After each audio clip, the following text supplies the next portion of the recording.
right, let's see how we go. I have had about 5 beers and a couple of margaritas while I was watching the UFC today. So we'll see how we go.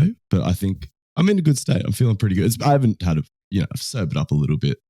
Got some protein in my belly. But let's get rolling. Welcome back to another episode of the High Performance Podcast. I mean, honestly, I'm a little bit glad we waited till after the UFC. I know we were sort of talking about maybe hopping on Friday, even trying to get together tomorrow. And then I just went AWOL, but we were going to talk about the UFC anyway. So it just would have been a prediction and then the show would have dropped after the fight. So obviously we'll tack that on to the end of the podcast for the UFC pigs. But we won't torture the non-UFC fans with that. We're going to front load all the fitness stuff. Actually, to be fair, I don't really have much fitness stuff to talk about. Maybe we'll sort of naturally fall into a few fitness topics, but oh no, yeah, I do have some fitness shit to talk about. What am I saying? I PB'd my fucking squat this week. But that's sort of what I wanted to lead with. You know how we've been getting great feedback about our music suggestions, or not even just the music suggestions, but a lot of people, I think we just have a lot of musicians and coaches who are also musicians who listen to the show. Or people that just like music. Yeah, 100%. Yeah. 100%. It's just a great topic. How many people in your life do you reckon would go, no, I don't really like music? I have a lot of autistic people in my life who, don't listen. No, but you're right. Like, that's not most of the people in my life. You're right. Yeah.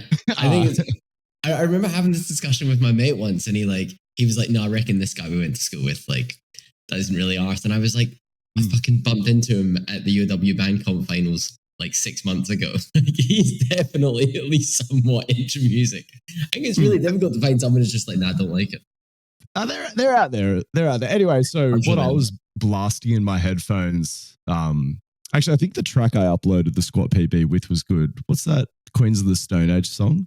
You think I ain't worth $1, but I feel like a millionaire. Is that it? Yeah, huge track. That's pumping track. But what I was actually listening to was Bullet in the Head by Rage Against the Machine. Just a fucking, just the classic. When you need a PB, like lately it's been a lot of like Parkway Drive, or maybe just like some hot girl electronic music, something a little bit finger wavy. But as far as just like a classic PB track, that's just one for the fucker.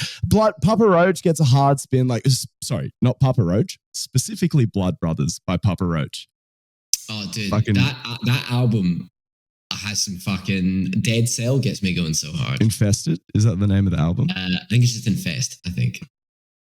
Infest, that's it. Anyway, so just quickly, is there anything? I have one other song to mention, but that leads us into a different part of the show before I talk about how good my training's going. Is there any tracks that are getting you fired up at the moment?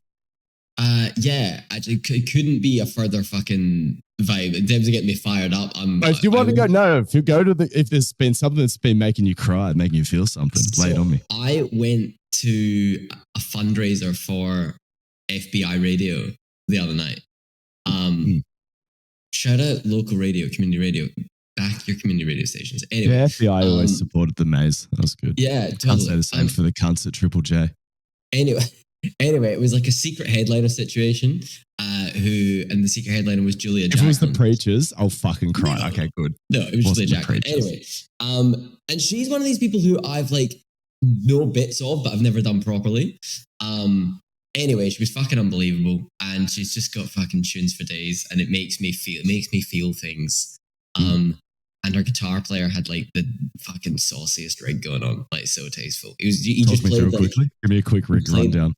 He played like a big like Gretsch country gentleman like all night, just like Did you put it through a matchless? No, he put it through. I think he had it through 2 different like small Fender amps that were like kind of cooking. And I went and like eyed his pedal board afterwards. He had 3 volume pedals. I think 2 volumes on an expression, an HX stomp, and a switcher. He had a headstock tuner. Like he did not give a fuck. And his tone was so tasty. All night I was just like, I mean, it has. That's like, you can't be rocking that shit and not have disgustingly good tone. It's I mentioned this on the podcast a couple of episodes ago, but Burnsy, my mate who I'm going to New Zealand with, which there's been some crazy updates there. I'll talk to you about it in a second. We leave for that trip this week, but he was ordering a fresh pair of wetsuit booties and he sent me the link and he was like, oh, do you reckon it's okay if I get gold wetsuit booties? And I was like, Absolutely fucking not. Like, unless you're like literally the reincarnation of Kelly Slater, we are not rocking up at some secluded New Zealand heavily localized break with fucking golden boots prancing across the rocks. Like, Jesus Christ, what the fuck are you thinking? But it's funny because he's primarily got a snow background. He's been riding the slopes decades longer than he's been catching waves and chasing cones. But it's much more acceptable to sort of dress up in the snow. You know what I mean? To like wear a heap steezy outfit, even if you're a bit of a shit cunt. But in surfing, it's just like Kelly Slater wore a different colored wetsuit that wasn't just like a pure black cat suit once in the early 2000s, and everyone lost their fucking shit. Yeah, right. I'm underselling it. Sorry, Kelly Slater wore a white wetsuit, which is like disgusting, and I mean that in a good way. It got everyone seriously bent out of shape. And like that is just like the surfing thing. It's like, let your surfing do the talking. Anyway, thank God I talked him out of that one. As soon as I pulled him up on it, he was like, you're right. I was thinking crazy, but fuck, it made me laugh. Yeah.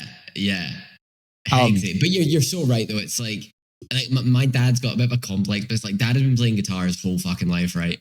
And there's a real complex about like not being that good a guitar player and so not having gear that's like that good. And I've forever been like, Dad, you've been playing guitar your whole fucking life, man. Like, just buy a nice guitar. And he's got a nice having guitar money now, isn't a crime. No, exactly. But his analogy, he was always like, I just fucking like he's like, whenever you see that kid at the fucking soccer fields who has like the flashiest, shiniest. It is a 65-year-old man. Like if I saw a 65-year-old man with like $400 soccer boots, I'd be like, I get it. But again, I had this moment this week, and I'm nowhere near the wealth of your father, but or any boomer. Sorry, that was not calling you a fucking rich. Like my parents fucking doing sweet. They all bought property at the right time. Shout out to baby boomers.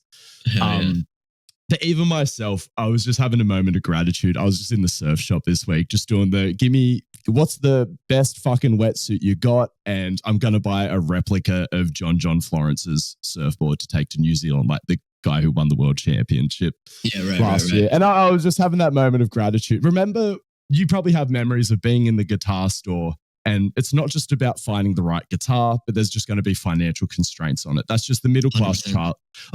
I'm not saying I had a hard life. I never had to worry about it. For listeners, you know this, Harvey. We both had a similar sort of childhood. But for people listening, like, you know, had a very safe childhood, was never worried about where my next meal was coming from or anything like that.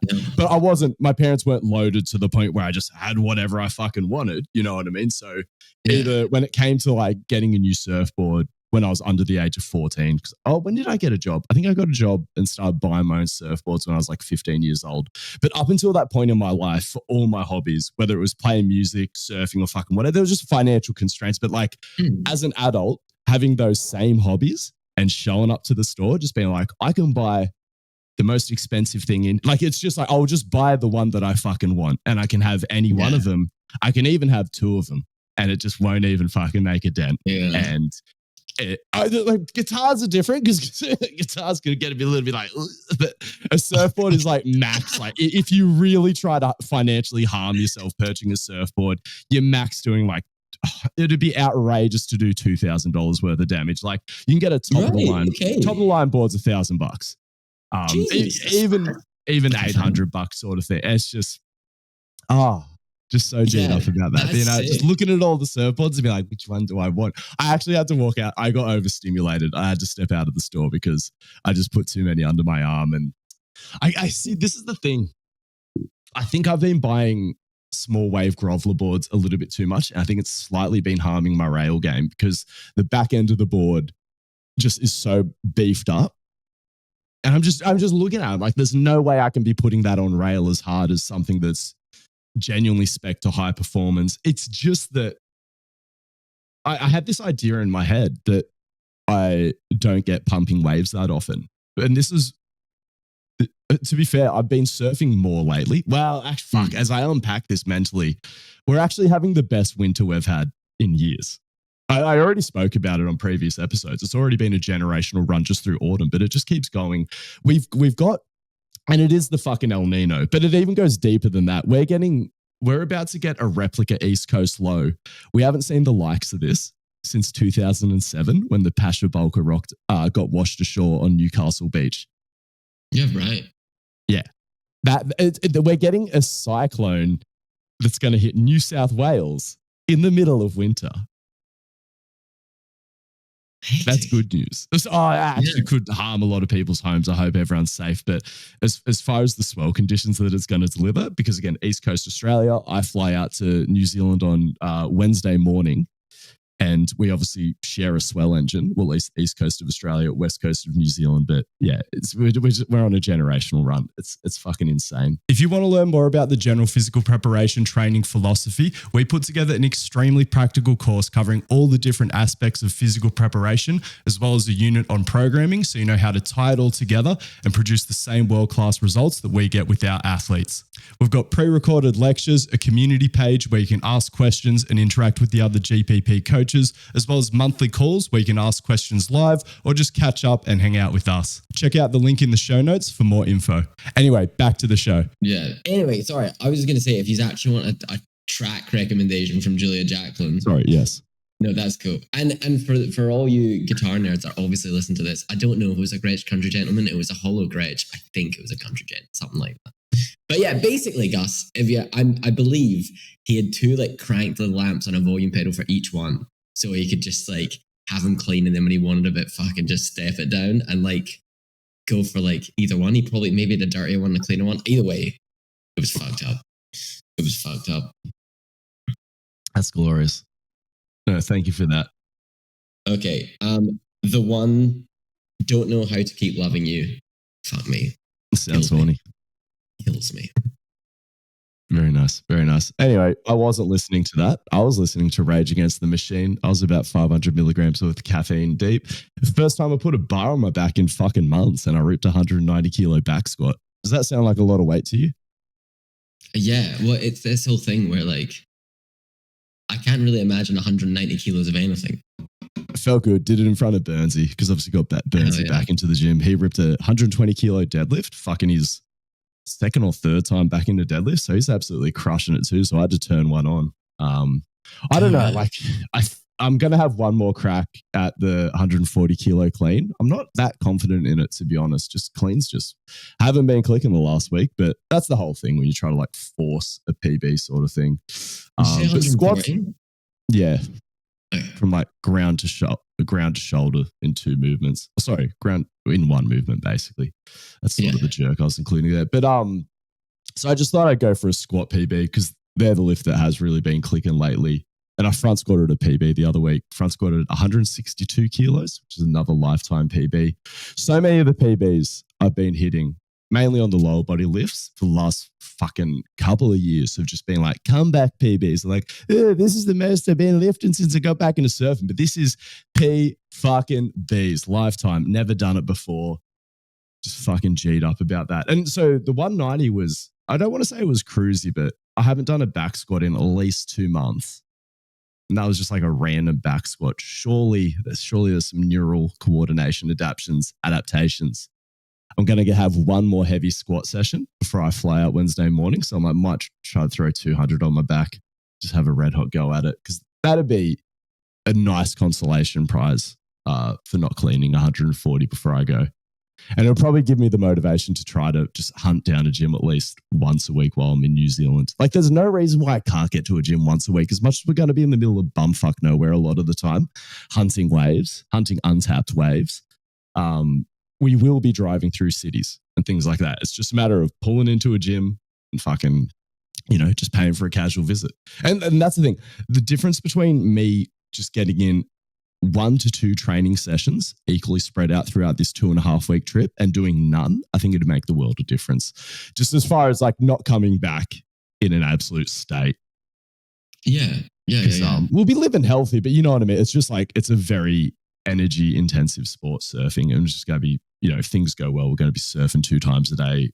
Probably like, I've started to look at the map. Okay, so we're getting into New Zealand now. I don't allow myself to get sorry, it's not that I don't allow myself. It's just with all of these holidays, I never get that excited about them until it's right the week of. Then it starts to feel real for the first time.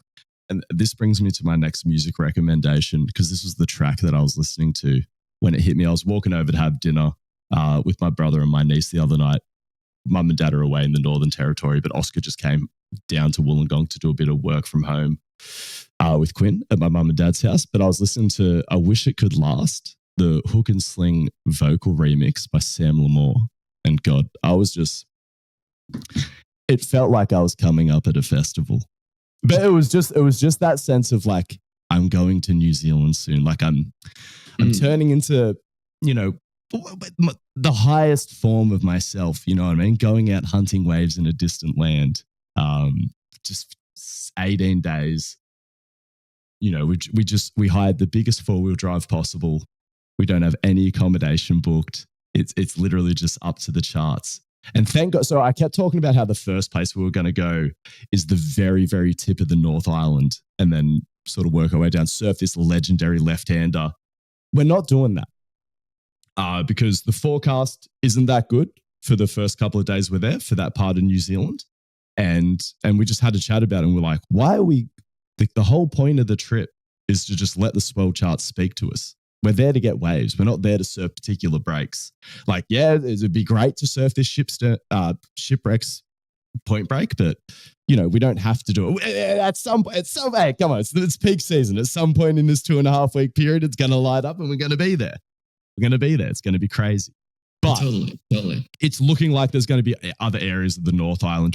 We could even start out on the fucking East Coast, because the main part we're excited about is the West Coast. But it's one of the advantages of being in such a long, skinny country is you can actually get to the opposite coast, like 3-4 hour drive. So you got fucking options. If the wind's blowing the wrong way, it's blowing the right way on the opposite side of the coast. But it was in looking at the map of the North Island, I'm like, it's even better than what I had in my head. I didn't really realize that it's actually, square doesn't even begin to describe it, but it's much less of just like a long straighty thing. It's this crazy fucking shape, and it's so much more than just a western and east coast. There's a north coast, there's a south. It's really the north, the west, and the east. But then there's this whole other like hooked out bay section. I mean, people who aren't watching this aren't going to be able to sort of see what I'm trying to map out with my hands, but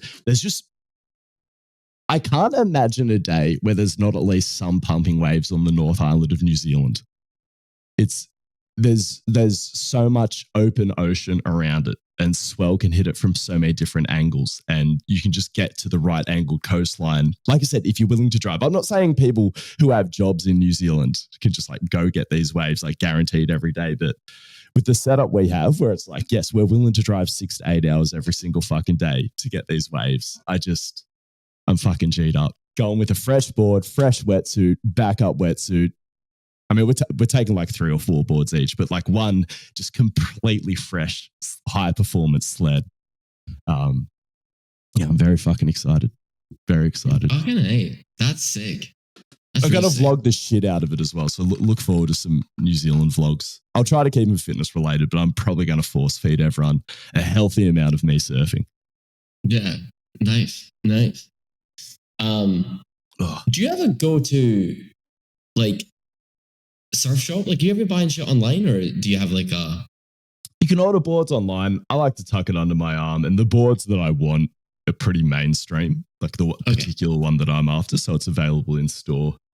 And with a wetsuit, I want to try it on. Not that I have to. You can send shit back, but there's no real incentive to order it online or anything like that. Sure. Yeah. Okay. Oh, sorry. One other thing I want to add. Let's unpack this cyclone. Because again, thank God we didn't book any accommodation, because I mean, this has come out of nowhere. Sorry, this is the thing. As much as I said initially, as in yesterday, when I was sort of looking at the swell charts, it's like, oh, we might even end up on the sort of southwest coast of the North Island for our first pit stop. This cyclone literally came out of nowhere. I just loaded up my YouTube homepage this morning. I wasn't even going to the swell forecasting site, because things can always change, but like they're getting better and better at forecasting like 1 to 2 weeks ahead of time these days. There was nothing doing on the radar. And just on my YouTube homepage, I see this, like, they're calling it like a bomb cyclone thing that's sort of come out of nowhere. I'm just like, this is the only downside is like, we have to fly through it, which it'll be fine. Or worst case scenario, our flight gets delayed if it actually does hit super hard. I think it's mostly going to hit in terms of the weather event and like the rain and the wind, mostly mid-north coast.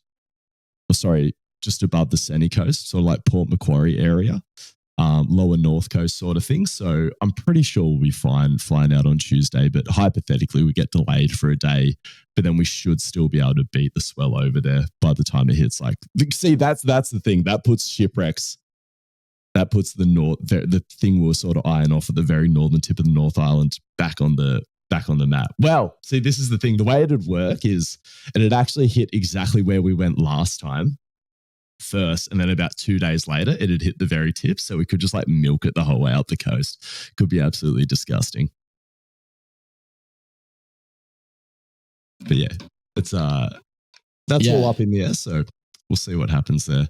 I think less people interested in the surfing shit. I just get G'd up about that. But no, man, that's fucking cool. That's well cool. Oh God, I'm so. Wait, is Burns getting the gold booties, or did you talk him out of it?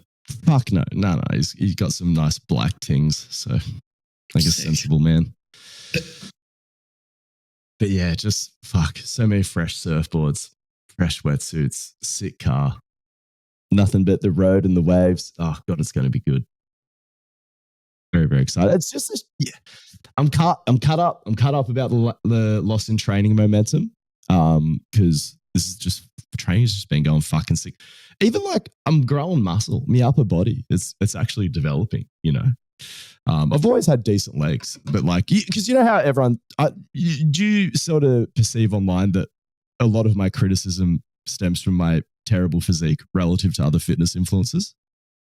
I don't know. It's weird because I feel like if there is a perception of you, or if there is something that's said of you, I feel like you almost like talk about it more and take the piss out of it more than I end up hearing about it. So yeah, if I hear about these things, it's generally because you're taking the piss out of it. So I'm like, I don't really know what to make of this. I got a shit physique. Well, this is the thing. I don't have my whole physique isn't shit. It's actually just my upper body. My lower body has always been like fucking sweet. Even when I was at my skinniest, like I've got fucking huge calves, like massive, gargantuan, ridiculously big calves. And I had decent legs from all the squatting I did back in the day. Like they did get a bit skinnier when I was at the peak of my not lifting. But even like relative to the average cunt who people glaze, it's like my legs could still, anyway, legs are fucking back in prime form, but the upper body's coming along as well. But it was more that realization the other day. I was like, I'm ironing out the criticisms. It's like, you know, as much as you could ignore the criticism and be like, no, I'm comfortable in my own skin. It's more cool to just get jacked. And I'm on my way. So sucked in, haters. I'm going to get fucking swole. I'm lifting more than a lot of you. So fucking, what are you going to say then? Probably still say the same shit, but who cares? Just motivate me even more. You trolls just don't take any of this logic into your argument. No, definitely have a few people on my mind when I'm putting on that mass, building the contractile tissue and out squatting them. So we're getting there. Hell yeah. Fucking glorious. Yeah. The GPP group program is the best deal in strength and conditioning. For less than $1 a day, you get access to my programming as well as access to me through a group chat where you can reach out, ask questions, or have a form check. You can even get a week for free before you commit to it. Check out the show notes for more info. Something that came up on the GPP call. So the GPP level 1, everyone's the best value upskill in the industry, $350. AUD, you get fucking lifetime access to me, all the pre-recorded content. There's 3 video calls a week. There's a sick Discord. Absolutely goes off. We're troubleshooting each other's programs. It's not even just me, like other coaches in there just giving tremendous feedback. We attract really good coaches. So, but it doesn't matter what level you're at. Like I said, there's something for everyone in GPP level 1. But anyway, on today's call, just fucking... So I'm very proud that there's like a diverse mix of people in GPP level 1, but a lot of the time, like, you know, most of my audience is male. And it was an all boys conversation today. And I just noticed, I noticed it in a lot of men. A lot of male personal trainers trying to run their own business, but it's definitely just a thing that a lot of men struggle with, probably women that struggle with it too, but I'm a boy, so I'm just going to speak to that. But just having a bit of compassion for yourself. I think I'll just speak about it from my own perspective because, like, again, this is something that came up very early on in therapy, and it just had a very tangible impact on my quality of life.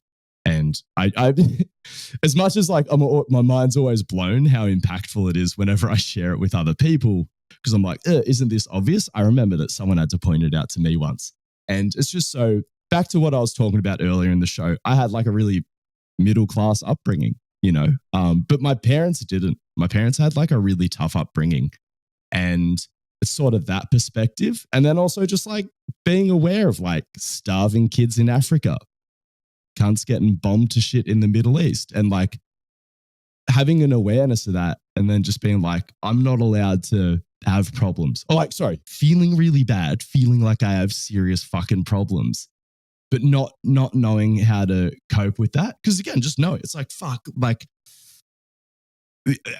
sorry, this bleeds out into so many areas of my life. Because it stopped me from asking my parents for help with so many things. Because I'm like, how could they relate to these problems? They had so much tougher lives than me, and just like I said, all of that. But it's also my parents are tougher than me. Kids in Africa are tougher than me because they have had harder lives. And the hardest thing to happen to you, or the worst thing to happen to you, or your biggest issue is your biggest issue. It's relative to you. You should give a fuck about other people. You should have perspective. But as far as like, you're the one that has to live in your head. So I think this is a good strategy to just have a bit better of a life. And that is have compassion for yourself. And it didn't click immediately when the therapist brought that up. But then she was like, okay, I'll give you a little trick. If you want to have compassion for yourself a little bit easier, just think about like when you were younger, like pretend you're talking to like 5-year-old Gus or like 8-year-old Gus, and like just think about like some of the tougher things that he had to go through. And it's so much easier to have compassion for that person. Just like, yeah, I guess it's like inner child shit. And so, yeah, just I noticed it in a lot of the guys in GPP level 1 who are trying to grow their businesses and stuff. They could just be quite hard on themselves at times, and leads to poor mental health. But yeah, just this one coach in particular just beats himself up so fucking much. And I'm like, man, like if I was I said, this is what I said to him. I was like, if I was dealing with this stuff, would you have compassion for me, or would you just be like angry and like judgmental? He's like, oh, I'd never judge you for having this. I was like, fucking, it's crazy. Like you can't be judging yourself like that. Like have some fucking compassion for yourself. I don't know. Like, I think it relates to like a lot of guys struggle with intimacy, and it's almost like a sense of intimacy and compassion for yourself. And do you ever think about this shit? Yeah, the shit. Yeah, totally, man. It's like, it's funny because I don't know. I don't know if you get this right, but I think quite often with therapy, or not even just therapy, but things that are like quite like interpersonal to you, and other people obviously have, like a similar thing. I find that quite often the things I like connect dots between are maybe way more personal to me, if that makes sense. Like we all have similar issues, but I kind of see it as linked, and like it might not be how other people see it as linked, but I kind of see it as a big link to perfectionism. In that, like, I remember being in therapy one day, and like I was just kind of I can't remember what I was talking about. I was talking about how, like, I don't know, probably someone I was in a relationship with or whatever is like really hard on certain things, or blah, blah, blah. And I was basically saying how much of like a perfectionist they were. And like, I get that it comes from perfectionism, blah, blah, blah. And then anyway, we went on, we were talking about whatever. And I can't quite remember what my therapist said, but I was talking about something like I was doing or whatever. And she was like, so, long story short, you're being a bit of a perfectionist about this, aren't you? And I was kind of just like, oh my God, she's fucking used my own logic against me. But it was bang on the fucking money. And like, so much of, I think, what I'm trying to be more compassionate with myself with these days is about perfectionism, and this notion that like shit doesn't need to be perfect all the time.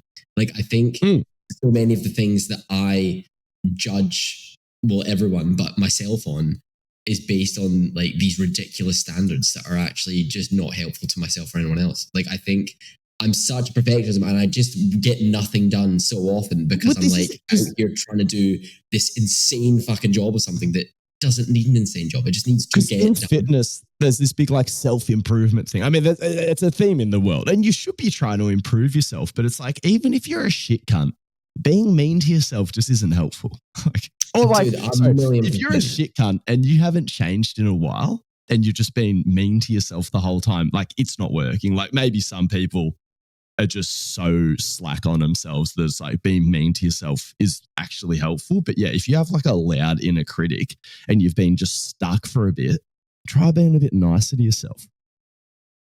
Because you've got to try something different, you know? Yeah. And it's even just that whole thing of like, because my thing as well is like, the worse I feel about something, like it'd be a bit different if I was a huge perfectionist, right? And I didn't get something done the way I wanted to, and then I beat myself up about it. And then tomorrow we were way fucking better because we didn't want to beat ourselves up about it again. That would be a different thing, but that's not how it goes. Like what happens is I don't get something done the way I wanted to. I beat myself up about it. I feel bad for not getting it done. And then the worse I feel, the less I get done. So it's just this self-perpetuating cycle of doing less and feeling bad because I'm doing less. But that whole thing is totally linked to the compassion thing. And it's like, once you kind of go like, okay, it doesn't need to be perfect. You just need to get it done. Then you start getting more things that you want to do and you start feeling better. And like, it kind of starts that, the habit becomes kind of showing yourself a bit of compassion and being like, does it really matter if and yeah, when you start to let go of shit, I think you realize how little a lot of it does matter.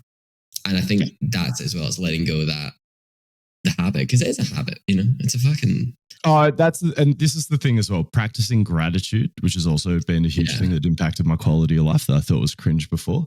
I mean, everything can be cringe, but it can still be valuable. But yeah, and just being kind to yourself, it's definitely, if you're not used to it, and improving your internal monologue, definitely something that takes a lot of practice. Let's pivot into something a little bit more lighthearted. This would be a nice segue into the UFC. I was watching the UFC. I won't say where. There's an awesome new sports bar in town. That's not why I'm not identifying where it is, but fuck, girl at the bar was so fucking hot. And it just occurred to me, I was like, am I really going to die afraid of talking to women? And maybe the answer is yes, but I would like to change that at some point in my life. In the sense that like, I don't find it very difficult getting dates through Hinge or Tinder or whatever. And I've like DM'd girls on Instagram before, and that's not like a traumatic experience or anything like that. But I'm not completely afraid of talking to women. I interact with it, but in a romantic context or like with those intentions, let's say.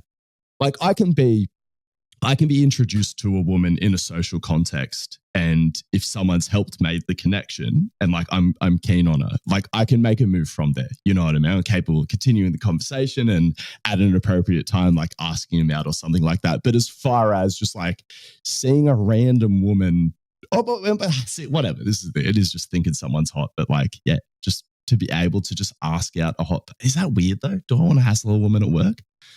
It's so funny, that whole thing, hey, because like I was literally talking to a friend. I mean, I'm not going to hassle her. If she says no, I'll just be like, sweet, cool.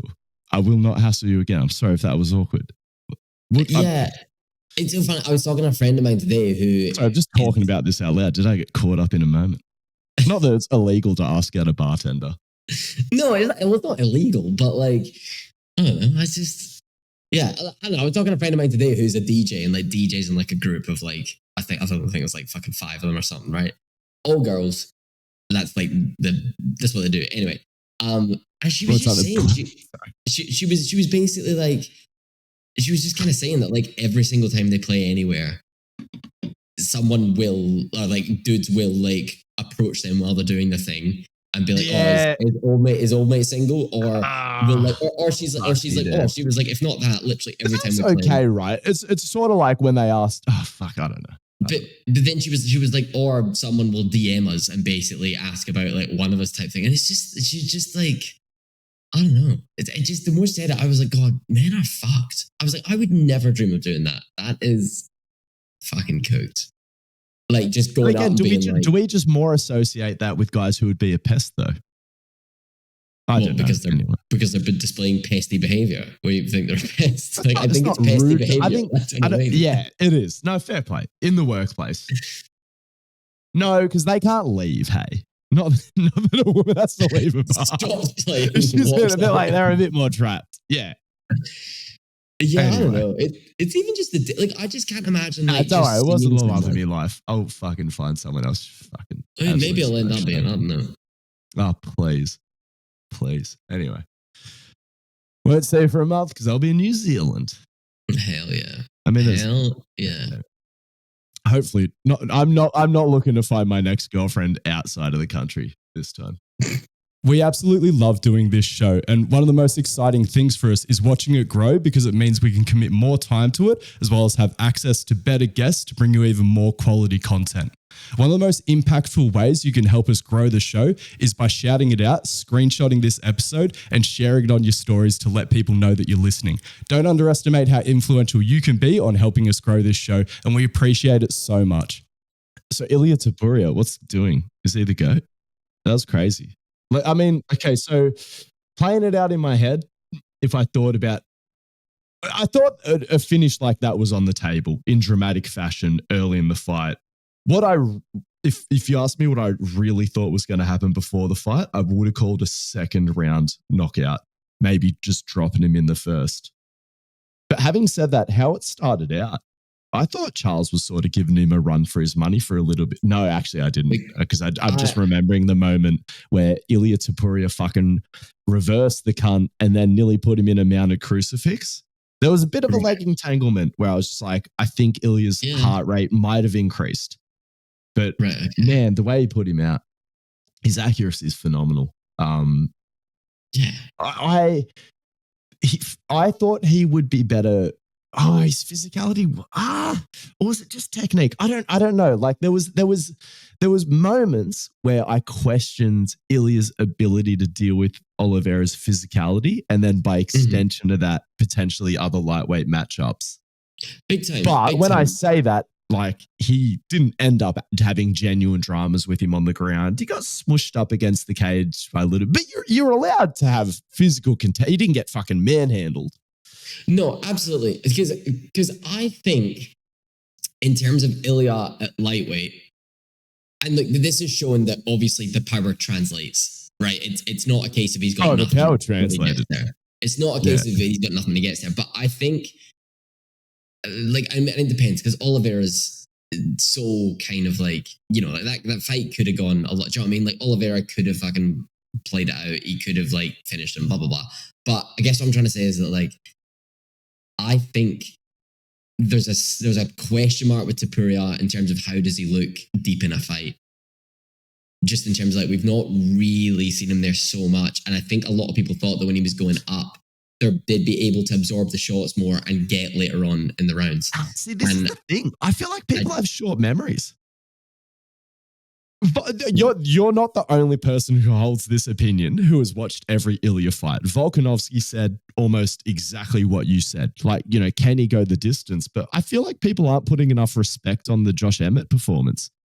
He did the cunt in over 5 rounds. And again, that was a fight where, I mean, the only counter argument to what I'm saying is like he probably went into that fight maybe accepting. No, but he would have done the same thing on his fight. Anyway, he went 5 rounds with Josh Emmett. And again, a lot of that was probably more to do with respecting the power of Josh Emmett and just feeling in control of the fight. But yeah, he's absolutely demonstrated an ability to last 5 rounds in a fight. Yeah. But I think that was it. I think it's last 5 rounds a weight class up. I think that's kind of I think with more grappling. more and more the unseen aspects kind of come in there. Do you know whose gas tank I was disappointed with? Speaking of fucking lightweights and grappling, Moicano, Renato Moicano. Yeah, being gassed as shit. It's not like he's not a fucking grappler. And I know Benil Dariush has a decent pace, but yeah, I was just like, mate, what are we doing? You want to be a fucking title contender? You should be absolutely crushing 3-rounders. Yeah. I can't do it. I'm also not trying to fucking fight for a lightweight belt, you know? No, exactly. So that is what it is. If you want to rip those big fucking post-fight speeches about capitalism, you got to fucking win those fights. And I enjoy those post-fight speeches. He hadn't had a fight between Islam and now, had he? No. Okay. I mean, yeah, case in point. Like, he doesn't even need to worry about a 5th round in a championship fight. But yeah. I mean, I do wonder if that took a bit of something out of him, the Islam fight, just mentally just being like, oh, they're the levels. And I get short notice fight, you know, I get it, but I don't know. No, yeah, I guess. No, fair play. Yeah, because he was definitely riding massive. He had a mental buff on, I guess, after the BSD fight for sure. You'd have to. What was the other one? He had a good win before the BSD fight. Fuck. I think he had a win after the BSD fight. I don't think that's what set him up for or maybe that was the fight that then set him up for the last minute injury replacement against Islam. But was it Jalen Turner? I think, Jalen Turner like dropped him in the first round and he had a really sick comeback victory. He ended up submitting him in the end. But I think it probably was like a 4-fight win streak and they were all pretty solid names. What did you think of Joshua Van and Royval? I mean, he seems to be the fucking, I don't know if the answer is what I mean, but like, I mean, not taking away from Pantoja, because Pantoja's obviously really fucking good, but like, sorry, I deleted that from my brain. Terrible performance from Kai Kara France. And I respect Pantoja. I'm putting respect on Pantoja's name. Big time. A Murab-like performance from Pantoja. That division, I think, is now looking pretty fucking boring. And I think Joshua Van is like maybe one of the last few hopes we've got in terms of someone who looks really exciting. Out there, you know. I'm not picking, but they see this is the disappointing thing. It's like he's been shot up the rankings so quick, which kind of is just a flyweight thing, kind of is just the state of the division. It'd just be nice. They almost need to develop a contender at this point. Well, Pantoja's 35. Like age, this is the thing. Age is going to do Pantoja in before someone actually gets better than this current Pantoja. Yeah, the only other person who I kind of think could do something, and I know Pantoja's beaten him before, but it was a long time ago, is that Manuel, is it Manuel Cape? Is that his name? Is that how you say it? Yeah. I think Manuel Cape, I think he'll probably get, like, I mean, assuming he keeps winning, I reckon he'll probably get a shot. No, true. That's an exciting matchup. Yeah, I think he's had a bit of a glow up since he lost to Pantoja. Does he have a bad injury though? Because I feel like otherwise they'd be talking about him in contention and they wouldn't be rushing Joshua Van so hard. Because I'm pretty sure Royval was meant to be fighting Carp. Right. Oh, yes. And that's what he was a replacement for. Can you just quickly check the injury for Manel Carp? Is it serious or is it? Because Pantoja won't need long off after that. Nah. It could come back pretty quick. That's interesting that there's no... But then again, Manel Cup definitely isn't in the UFC's best graces. So maybe they're not looking to rush him into a championship fight, which is a bit of a shame because again, like... I genuinely don't want to see Joshua Van fight Pantoja yet. I genuinely don't. I want to see him just fight, even like, and I get that he'd be fighting down, but again, you fucking let 12 fight number one. He can fight down in the rankings next. Because again, I think it's for his benefit. It's like give him somewhat of a grappler. Oh, Royval can grapple. I don't know.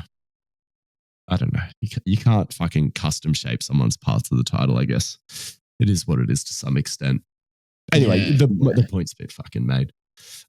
Shout out to Peyton Talbot. I was so impressed with. I was disappointed by his striking. His opponent Felipe Lima is a really solid prospect in his own right. I was disappointed with Talbot's striking. I thought it looked a little bit nerfed. Having said that, the cunt learned how to grapple in 5 months. That was impressive because Lima is a very solid grappler and Talbot out-grappled him. I thought it was just genuinely impressive. I've seen a decent amount of prospects come up in the UFC just being 6 strikers and just get so fucking exposed as soon as they run into a decent grappler. And then they have their comeback fight and you're like, surely their grappling will be better. And it's always just stays utterly dog shit. And seeing someone just sort it out that much in that short of a time frame shows me that he has the potential to go like very far. It's like, so like I said, his striking, I feel like lost a little bit of its sheen, but the grappling level up was tremendous. The striking was still good, but yeah, God, Rogan was glazing it. He was like, oh my God, he's got just such good vision. He ate some shots, you know? Yeah, right. I didn't realize Paulo Costa fucking pulled out of that card as well. Who was he meant to be fighting? Roman Kopylov. Wow. Oh, wow. It was a pretty stacked card. if it But I mean, from what I can see here, they've tried to reschedule this fight like fucking 3 times. Anyway. Sounds like a Paulo Costa thing. I was going to say, like, shocker. But yeah, I think besides that, I'm interested in like seeing how Topuria goes next, because I don't want to take away from Topuria at all here, but I don't know what version of Charles Oliveira we're seeing. Do you know what I mean? Nah, get fucked. Like, nah, disrespectful. It was a great version of Charles Oliveira. It's better than who else you got to feed him? Fucking Gaethje? I don't want to. Gaethje, Arman. Like, that is an entertaining fight. So I think, see, Dana at the post-fight press conference was saying that he wasn't the one that encouraged the Paddy to get in the cage and to do the face-off, which I thought was surprising because the way Rogan did it, but it was just Rogan just fucking feeling it. It was a mistake. Because did you hear what he said? What Topuria said? Didn't Topuria just say, "Oh, I'm going to submit you"? No, before that. Well, Topuria this week, when people asked about Makhachev, he was kind of trying to play it down, be like, "Oh, no, screw him, he's running away. I'm more keen to fight Paddy."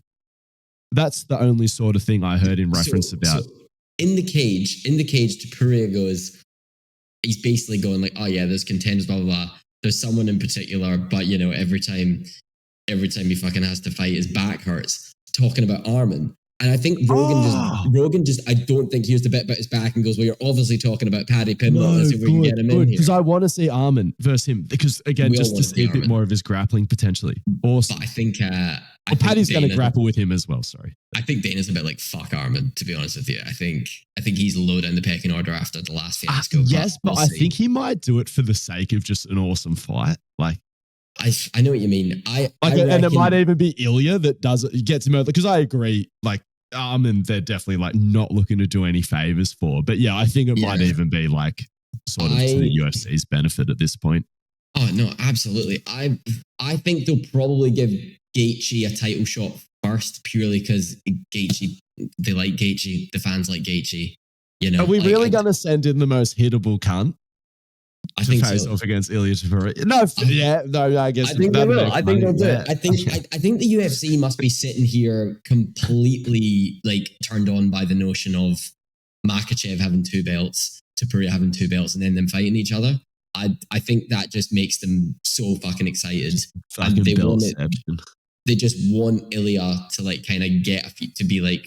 I think they want him to get a few defenses, and you know, Gaethje's a fan favorite. And then they'll throw him Arman, maybe. Give him Pimblett, give him Gaethje, give him Arman. But I think that's how it'll go. One of my old clients literally just messaged me a minute ago. You'll never believe what the message says. "Hey Angus, sorry to bother you one more time. I listened to one of your latest podcast episodes and I need to know where you got the Powerade powder." Willie's? I'm telling you, it's a hit. She's from Germany, so yeah. So we're blessed to have blue Powerade powder in our Woolworths. I mean, I'll reply to your message, but shout out to blue Powerade. Hell yeah! Is that enough? I crack the salt into it. I make it like a little element. Because I don't have an element flavor that'll go appropriately with it. So yeah, just crack the salt shaker in there like 10 times. Oh God. Sorry, you were saying. Is that all our thoughts on the UFC? Yeah, that's about it.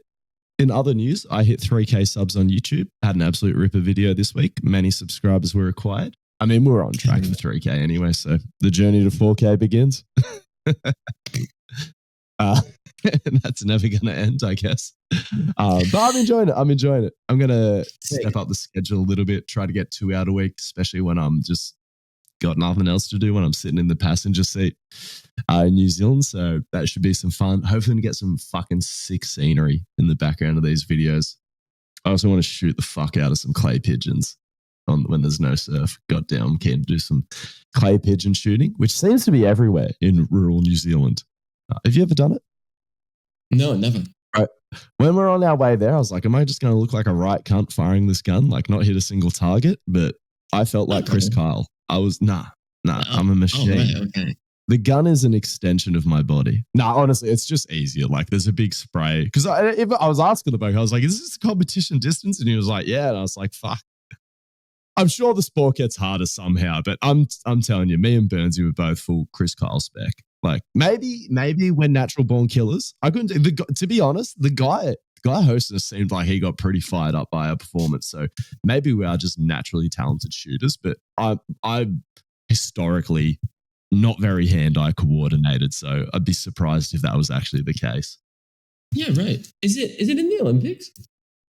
I don't think so. There's the pistol shooting and there's archery. I do not think there's clay pigeon shooting. I have memories of it being in the Olympic Games, but it could also be something that's in the Commonwealth Games. Let's consult Google for a second. I don't... Boom. Oh, wait, maybe. No, it's not. Let me check Commonwealth Games. I mean, I think it maybe was. But isn't anymore. Guess what? It's in the Commonwealth Games. I'm a fucking beast. Yeah, right. That could be my ticket into the Commonwealth. I'm going to do some more investigation. I don't want to disrespect anyone, but I think might not be the hardest sport. I could be wrong. Maybe you're not that consistent. Who knows? No, I'm telling you, I can't miss. How many times have you been clay pigeon shooting? Once, but I'm telling you, like you can't know how consistent you are. No, but I'm saying over the time that I was there, I was very consistent. And I'm about to get more consistent. This is the training camp for when's the next Commonwealth Games? They were meant to be in Melbourne, right? And then Dan Andrews was like, oh, I don't want to pay for that. Yeah. I'm pretty sure he fucked it off. Is the next one in Glasgow, actually? Oh, maybe they decided to host it. Actually, you know who spoke? Dave Pocock fucking spoke out about gambling this week, online gambling. That was fucking pretty based. Because I commented on one of Eric Bugenhagen's posts the other week. I was like, hey, can you not promote gambling to minors? Like, surely you can just sell fucking fitness programs or protein powder or something. And I also DM'd Nathan Florence today. I was like, hey, Matt, because he was, again, just fucking selling online betting to underage kids. I mean, I'm an overage kid and I follow him, but he definitely has heaps of underage followers. Not that his of age followers need to be fucking hearing. I know I'm really getting on my high horse about this, but I don't really give a fuck. Because I just DM'd him. I was like, hey man, like, it really sucks to see someone I look up to promoting gambling to young kids. Like, it's a terrible addiction. And I was like, if you genuinely need the money, just be open with your audience that you need more money and we'll buy your board shorts. You know, him and his brother own a fucking surf clothing company. I'm pretty sure they have heaps of money. But if it is like, I want to support the guy and because his YouTube channel inspires me and I'm not buying their board shorts because the cunt promotes gambling to kids. And I would buy them. If he was like, hey guys, I sacked off the gambling sponsor, but we're really cutting fine margins on these trips, making these YouTube videos. I would go out of my way to buy those. And I know I don't make a fucking difference, but his audience, I don't know, just fucking pissed me off. Because outside of that, such a sick cunt. A lot of these people, and like fucking whatever, like, I don't know. I don't know. I don't know what I do that's like that. I was like, I'm probably a shit cunt in my own way, you know, but just fucking, I don't like it. I don't like it one bit. Pisses me off. It's just happening more and more. And I think it's as an Australian who's we have a look into the future in terms of the impact of online gambling and just rampant sports betting and the impact that can have on a society and young men in particular. And it's just being more legal because, you know, a lot of them are like Australian companies because our laws are just way more lax. Like all these online ones. Like, again, we also host them and it just fucking sucks. Anyway. Yeah, no, it does. It does.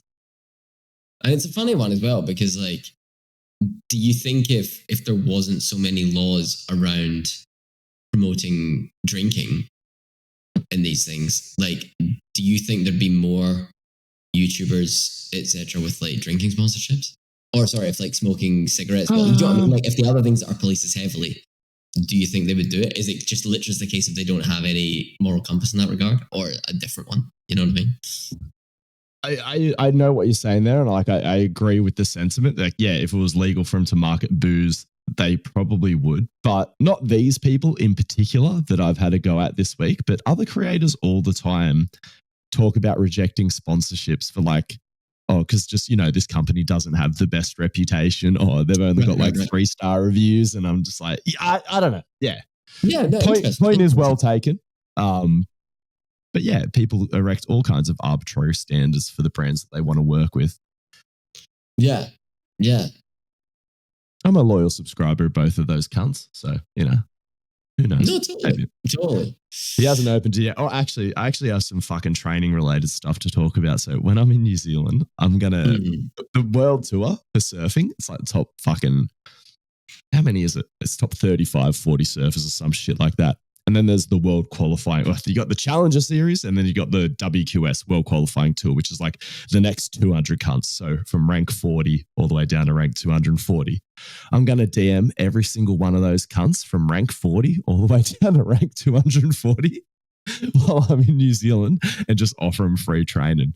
The one thing that's going my way is 15 years ago, all of these cunts would have been on multiple 6 figures per year with like crazy sponsorships. Nowadays, most of them are shit broke.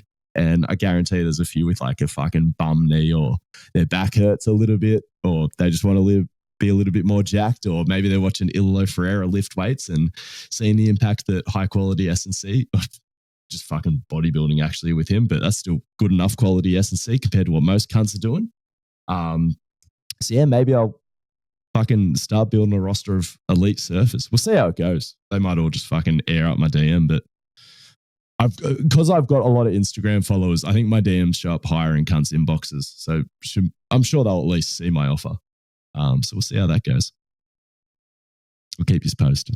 That's all I really have to say about that. Currently, my only other 2 surfers are me 71-year-old dad and me other mate's 7-year-old dad. But they're ripping it up. They're ripping it up. They're feeling stronger than ever. So, actually, I'm fucking, like I said, when it comes to water athletes, I've got Campbell Guthrie. He has the Molokai paddle. Fuck, when's that?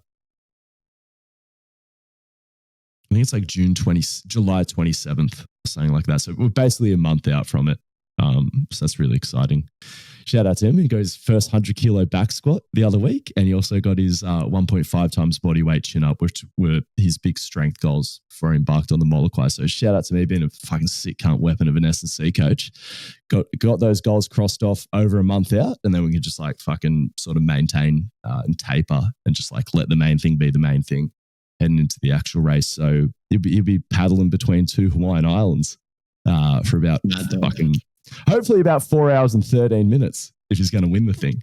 But this is the thing. I'm so emotionally invested. I'm like, this is Campbell's year, because he's done 3 Molokais before. I think he's got like a 5th, a 4th, and a 3rd.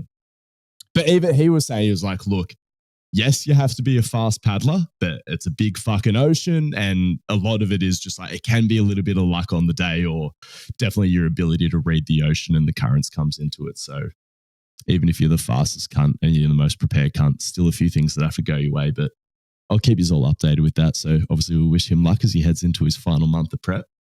And that'll be good, get him a good result. Obviously he's getting me a good result more so than anything. He's the talent. But hopefully that can sort of start to build my reputation a little bit as far as S&C and water sports. Fucking up until... Other than that, just trying to get myself to swim faster as well, I guess, when I come back from New Zealand, see if we can hunt down that 27. For anyone who saw my 50 free that I posted on IG the other day, there's so much fat on that dive and that first 15 meters I can cut off. Go get my dive sorted, go get my fucking hips higher, learn to project off the fucking block, and just get 3 strong butterfly kicks in. Sorry, I think the technical term is dolphin kick, not butterfly kick. But that's just like, that just gives you such an edge. It's a nice, efficient dive, and then just. But I've only recently learned how fucking cooked my dolphin kick technique is. Even when I was swimming like 4 times a week, I was only like doing it from the hips down. It's from the fucking chest down. You got to look at like your sternum is the whip handle. The rest of the body is the whip. If anyone's looking to improve their fucking dive starts in their first 15 meters in your fucking freestyle, that'll help. Yeah, right. Okay. I'm like, I won't be able to fucking, I've got to sit on, I can send you an IG reel. I've got to sit on that information until I get back from fucking New Zealand. There's no way I'm getting in a pool while I'm there. Just letting surf and do the work, which is the whole reason I got in the pool in the first place. But as is the way I do things, we're on another fitness side quest. Like I said, still focused on my main 3 goals for the year. Cross one of them off with the 120 kilo bench. We are bearing down on that 140 kilo clean. And then once I cross that off, it's just sub 12 summer. Go for that sub 1200 meters. Be staring down the barrel of the track meet probably in October. So what do we, July, August, September, 4 months. Then we're cooking or getting cooked by the stopwatch. Oh, actually, one more thing before we go. Did you see the, I think it was like a college hurdle. No, it was an international meet. Some hurdler, his fucking giant willy fell out of his shorts when he was running 110 meter hurdles. No, I didn't see that. Absolutely massive penis, and he won the race. Legend. Right. I mean, crazy. Like, as in, like, he was fully, like, throughout the race, like, made multiple attempts. Like, his arm swing was cooked because he spent, like, most of the race trying to, like, shove his ginormous willy back into his shorts. And it was slapping around. Fucking hell. Absolute cinema. Absolute cinema. Yeah, so just, like, definitely has the biggest Johnny on the starting line. And then he just dusts everyone anyway and lets them know about it. It's fucking crazy. That's fucked up. Legendary. I mean, did he give up trying to put it away at any point, or was he like? Yeah, last 20 meters, he was like, "All right, everyone's seen it. Time to win."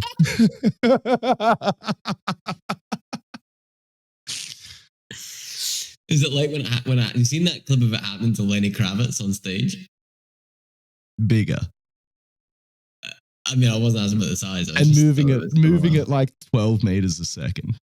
So it's like. No, yeah, like, yeah, similar. Hectic. The Lenny Kravitz one is like, the timing just seems so comical. Yeah. There's almost like a little bit of a delay on the rip and then the thunk. All right, great note to end the show on. Hell yeah. Buy GPP level 1. Please, keep the dream alive. Be kind to yourself.